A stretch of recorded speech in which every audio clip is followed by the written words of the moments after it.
caros telespectadores da TV Tiscam. Estamos aqui, tanto no Centro de Estudos Africanos e Orientais, aqui da Bahia, e continuamos a conversar com participantes. Desta vez vamos falar com a professora Luciene, tanto professora do Departamento de História, e depois ela vai me corrigir caso eu diga algo que não seja verdade. Professora, seja bem-vinda, está junto à TV Tiscam. A professora está a participar deste encontro. Qual é a sua opinião em relação àquilo que está acontecendo neste momento? Bom, eu sou professora do Departamento de História da Universidade Estadual de Campinas, né, da Unicamp. Bom, esse encontro ele é um encontro muito importante. Eu participei do primeiro encontro da AB África, que foi no Rio de Janeiro, em 2019, creio eu. Depois nós tivemos um encontro virtual nesse período de pandemia e agora nós retornamos, felizmente, ao encontro presencial. É um evento muito importante porque o objetivo dele, que é o objetivo maior da própria Associação de Estudos Africanos, Associação Brasileira de Estudos Africanos, é um momento em que se reúne os pesquisadores africanistas do Brasil, de várias áreas. Então aqui a gente tem a oportunidade de conhecer as pesquisas, saber o que estão fazendo os colegas das várias áreas, então da história, da sociologia, da antropologia, tem pesquisadores que vêm de fora, mas é evidente que a gente pode perceber pela conformação do encontro que a maioria são pesquisadores brasileiros que estão dedicados à África. Então, de fato, é uma ótima oportunidade. Eu vou apresentar uma comunicação, mas estou muito interessada em ouvir os colegas. Estou participando aqui ali dos GTs, ouvindo as mesas e etc. E qual é o objeto da sua apresentação neste encontro? Bom, eu tenho uma longa pesquisa, que agora estou em fase de conclusão, que faz parte, acho que, dessa minha entrada nos estudos africanos, que é a África conectada com a diáspora. Então eu estudo a trajetória de um indivíduo que nasceu em Mariana, Minas Gerais, na primeira metade do século XVIII, mais precisamente em 1720. Ele nasceu escravo, era um escravizado, filha de uma mulher da Costa da Mina, e que, por várias razões que a pesquisa vai mostrando, que é tudo muito longo, ele vai estudar em Coimbra, no século XVIII, 1752, e depois de 20 anos vivendo em Portugal, ele vai ser missionário no Reino do Congo. Então a minha pesquisa, eu acompanho a trajetória dele, mas tudo tentando entender esses três contextos. Então Minas Gerais, na primeira metade do século XVIII, Coimbra, lá em 1750, na década de 50, que é quando ele está lá, e depois o Reino do Congo, na década de 80, 90, que é o período em que ele vive lá e morre. Então eu não vou apresentar aqui a pesquisa toda, mas eu vou apresentar aqui uma parte da minha pesquisa que me chamou muito a atenção, que eu me embrenhei um pouco mais no lugar em que ele nasceu, que é Mariana, e me dei conta de uma presença muito forte, mais do que a historiografia brasileira tem chamado a atenção, de pessoas traficadas da África Central, especificamente do Congo e Angola, em Minas, na primeira metade do século XVIII. A historiografia brasileira vem chamando muita atenção para a presença de gente da Costa da Mina, e o quanto a presença desse grupo impacta uma série de compreensões que a gente tem sobre o mundo da escravidão. E eu, na minha pesquisa, e o trabalho que eu vou apresentar hoje é tentando mostrar que, pelo menos é a minha hipótese, que o fato dele ter convivido com tanta gente da África Central e do Congo e Angola, em Minas, no início do século XVIII, talvez tenha pesado bastante nessa decisão dele de, no final da vida, ir missionar no Reino do Congo. Então essa é a comunicação que eu vou fazer. Professora, olhando para os estudos que faz e dos outros pesquisadores, nós podemos falar de estudos genuínos africanos no Brasil ou são mais estudos afro-brasileiros?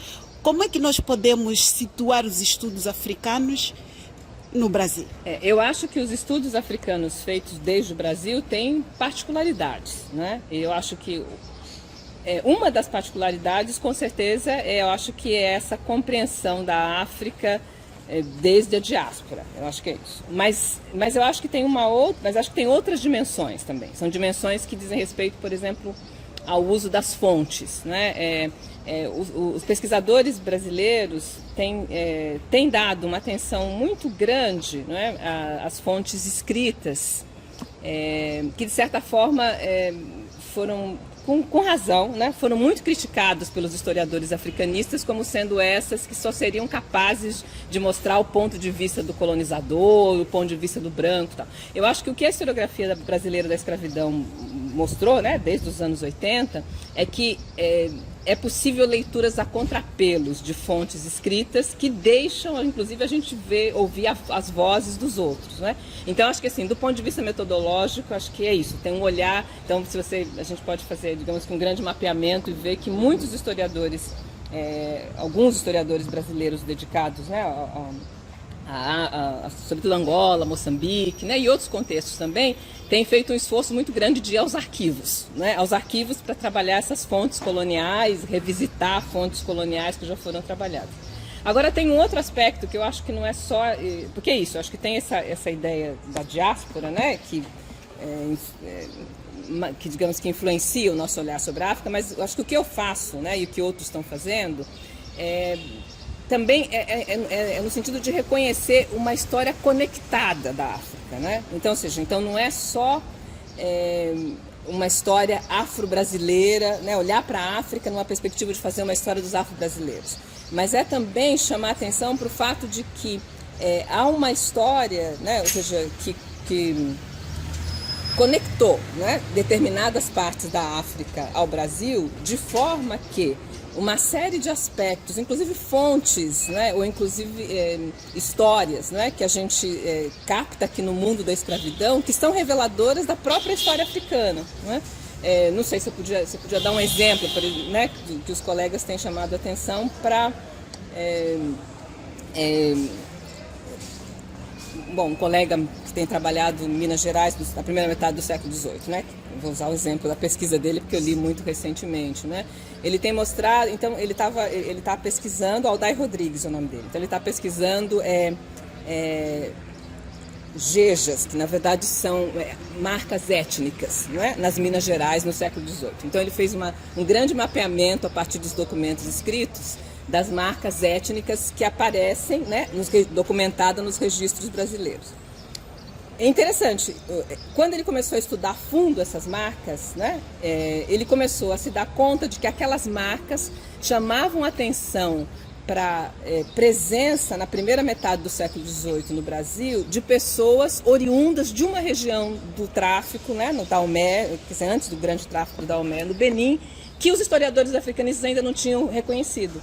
Ou seja, é uma fonte brasileira que revela um aspecto, né, de uma história do tráfico que a gente ainda não estava, digamos que a historiografia que está estudando isso, né, no contexto africano, etc., não tinha chamado a atenção, né? Então são essas conexões que eu acho importante. A minha pesquisa mesmo, que eu acho que eu quero ressaltar agora, né, na minha fala, é que quando eu comecei a entrar, então, né, na história desse personagem que vai para o Congo, então tem uma parte da minha pesquisa que eu trato do Congo no final do século XVIII, né?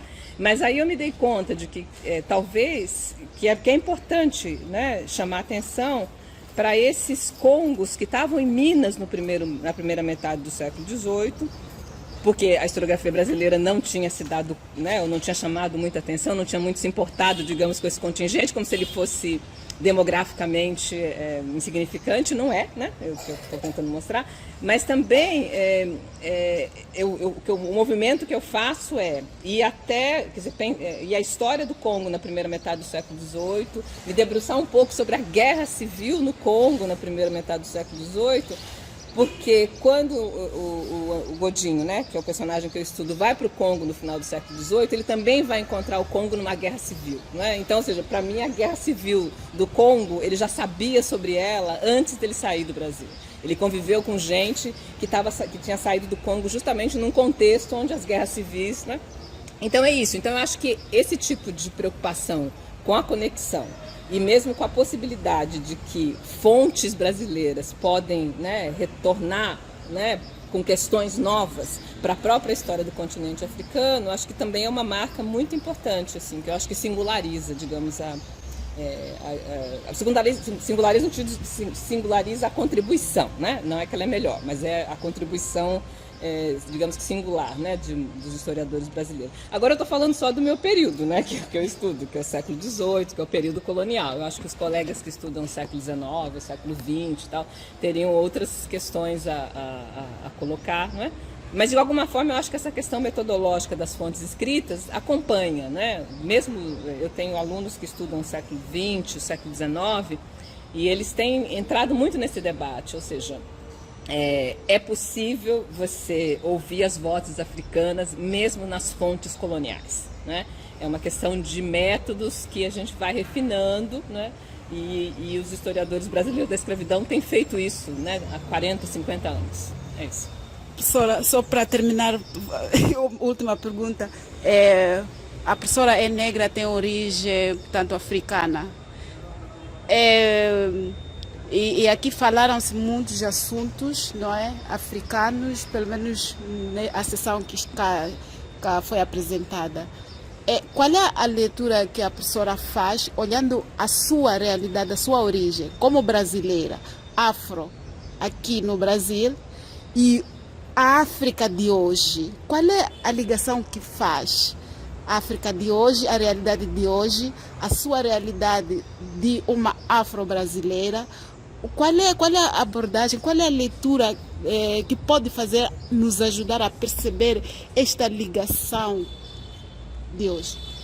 Então, veja, eu acho que aí é uma outra particularidade do avanço, né, dos estudos africanos e do avanço das pesquisas sobre a história da África no Brasil, tem a ver justamente com o conteúdo político, né, que é a forma como ela fincou as bases para o seu desenvolvimento acadêmico na universidade e tudo mais, né? Bom,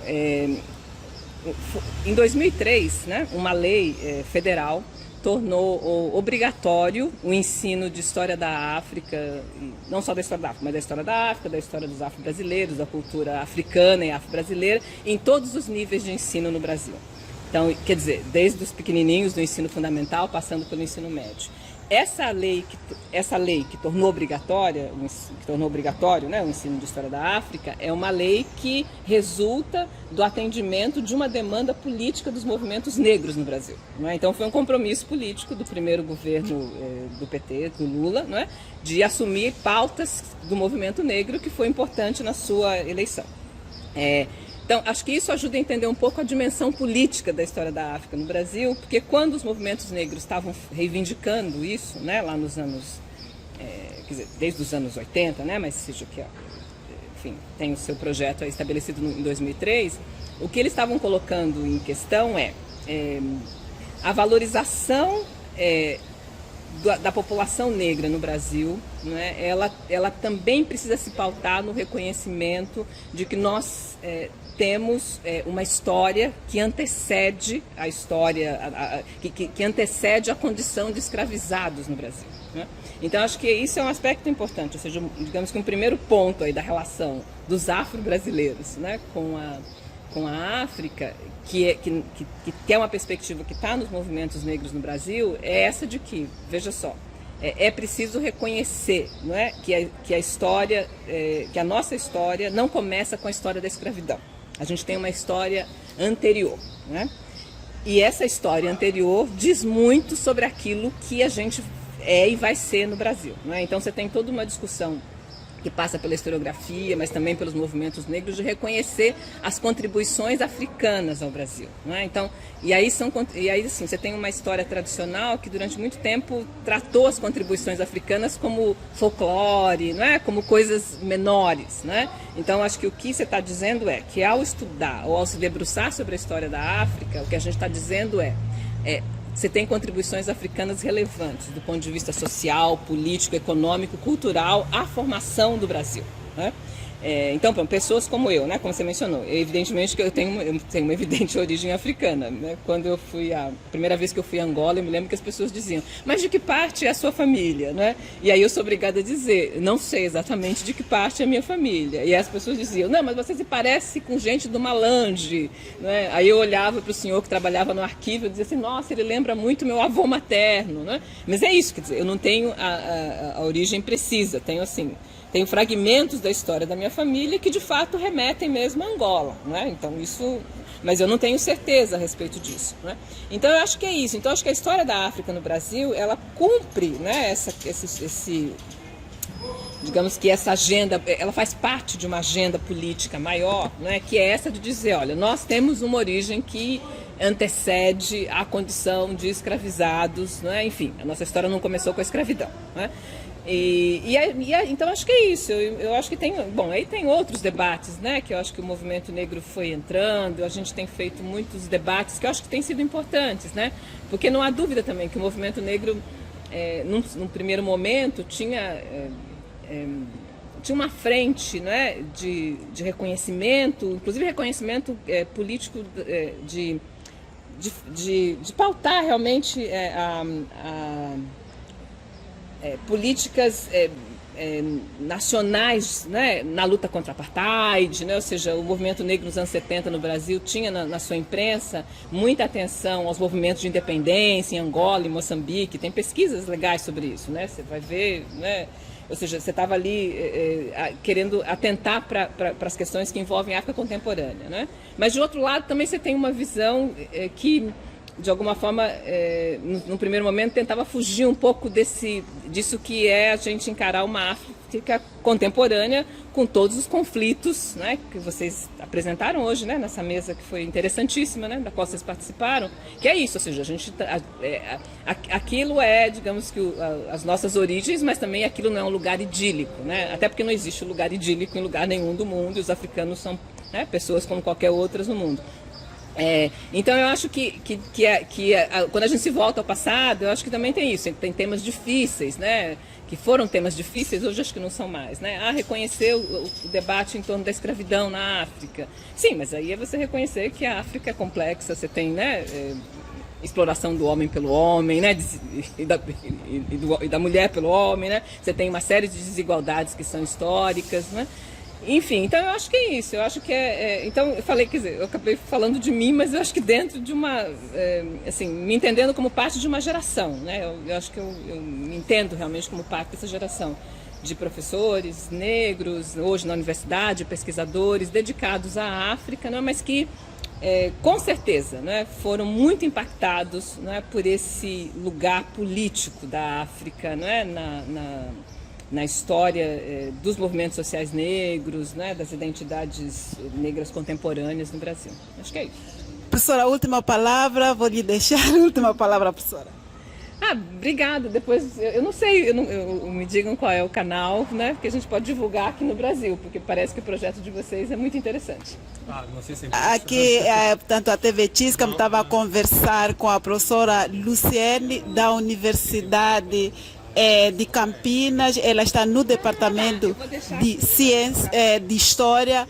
Portanto, caros telespectadores, muito obrigada por acompanharem-nos e nós voltamos numa próxima oportunidade.